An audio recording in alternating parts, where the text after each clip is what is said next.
সম্মানিত দর্শক বৃন্দ, দেখতে পেরেছেন আমি পানির উপরে দাঁড়িয়ে আছি। এটা হলো নদীর ওই পার থেকে ওই পারে যাওয়া মাঝখানে একটা বাঁধ ছিল।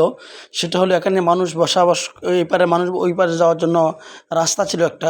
দেখতে পেরেছেন রাস্তার উপরে পানি কীভাবে যাচ্ছে। আমি চাচ্ছিলাম নদীর ওই পারে যাব, কিন্তু এত স্রোত ছিল যে যাওয়ার কোনো পরিস্থিতি ছিল না। দাঁড়িয়ে আছে পানির মধ্যে, কিন্তু আমাকে বারবার বলছে, আমার বাচ্চাদের বলছে নদীর ওই পারে যান, ওই পারে যান। কিন্তু আমি যেখানে দাঁড়িয়ে আছি, বাড়ি বাবা, এত ধার, এখানে দাঁড়াও তো সম্ভব না, আমি কীভাবে পার হয়ে যাব।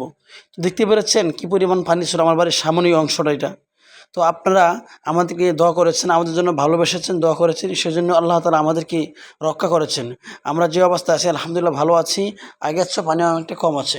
আমি এখানে দাঁড়িয়েছিলাম, কিন্তু মনে হচ্ছে কি আমাকে নিয়ে চলে যাচ্ছে। আমি খুব শক্ত করে দাঁড়িয়ে আছি। আর আমি আপনাদেরকে পানিগুলো দেখাইতেছি কীভাবে পানি এগিয়ে যাচ্ছে, ওইদিকে ওইদিক দেখাইতেছি। আমি বলছি ক্যামেরাটা ওইদিকে ধরো, ক্যামেরা ওইদিকে ধরো। দেখেন শুধু পানি আর পানি, পানি আর পানি।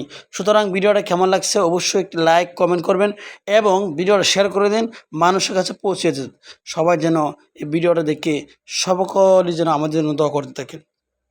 সবাই ভালো থাকুন, সুস্থ থাকুন। আসসালামু আলাইকুম ওয়া রাহমাতুল্লাহি ওয়া বারাকাতুহু।